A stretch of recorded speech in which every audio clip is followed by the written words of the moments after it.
Hi,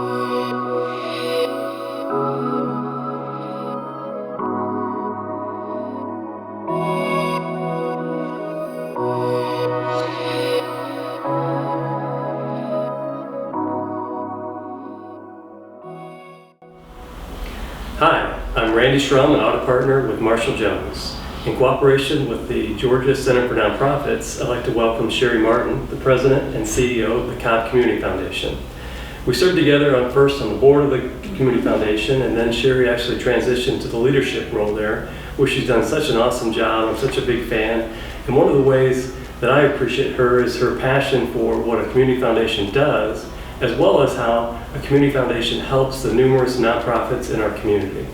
So in our previous video, we learned about donor advised funds.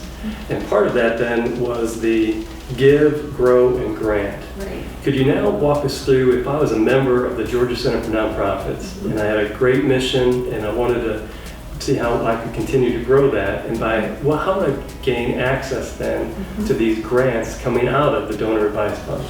That's a great question, Randy. I would tell you, and this is where community foundations can be so helpful, is it's our job to know what the needs are and the issues are in our community. It's our job to know who is serving those needs, and we want to know that. It's also our job to know what our donors and fund holders, what causes are most important to them. So if we have a relationship with a nonprofit, and when I talk about a relationship, I mean pick up the phone, call us, tell us who you are and what you do, invite us to come out for a site visit. We want to do that. We welcome that because it helps us to know more who is doing what in our community, who is doing what work, but then we're also able to turn around and share that information with our fund holders. So one of our taglines is connecting donors who care to causes that matter. That's exactly what we do. And we've got dozens of examples of nonprofits in our community that some of our fund holders had never heard of, who now are their biggest fans. I mean, the other thing that I would tell you is it's not uncommon when a nonprofit receives a grant from a donor advised fund that they just send the normal acknowledgement that actually ends up coming back to us. And then we get on their mailing list for what came out of that donor advised fund. We want to be on their mailing list, but you also want the donor to be on the mailing list. They were the ones who made the decision to make a grant from their fund to the nonprofit. And all too often that somehow gets lost in translation. So I would say whenever you receive a grant from a donor advised fund, and this is if it's from a community foundation, from a commercial charity, from whomever, be sure that you are taking the information about who the donor is and the donor's address and contact information, and reach out to that donor and treat them the same way you would treat any other donor to your organization. And I would say even step it up a notch, because that donor has already set aside dollars. They've got a donor advised fund, they have already set aside charitable dollars. So when they make a gift to you, they're not taking it out of their pocket. They're taking it out of a charitable resource that they've already created. And you may receive some checks from donor advised funds where the client name is not provided or their address is not provided. That definitely happens, and it's because the donor has checked a box that says don't share that. But I would encourage you still reach out, particularly if you're dealing with the community foundation. Reach out to the community foundation and say, we'd really like to meet them. We had this situation come up just recently where the donor had said, don't share my address. So we didn't.